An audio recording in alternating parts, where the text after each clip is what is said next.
કેટલા પૈસા હોય તો ક્યાં ક્યાં અલોકેશન થઈ શકે એ જાણતા પહેલા આપણે શું ભૂલ કરી રહ્યા છીએ કે પ્રોડક્ટ પહેલા સિલેક્ટ કરી લઈએ છીએ અને પ્લાનિંગ પછી કરીએ છીએ.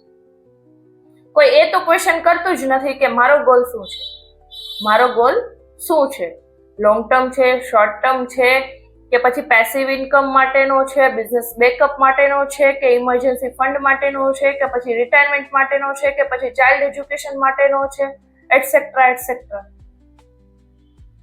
આ ગોલને ફૂલફિલ કરવા માટે કંઈક પ્લાનિંગની જરૂર હોય છે અને એ ગોલ માટે કઈ પ્રોડક્ટ બરાબર છે એ જાણતા પહેલા જ આપણે પ્રોડક્ટ સિલેક્ટ કરી લઈએ છીએ.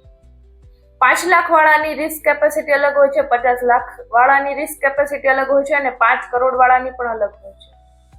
અને આ લોકોની સ્ટ્રેટેજી પણ અલગ અલગ હોય છે.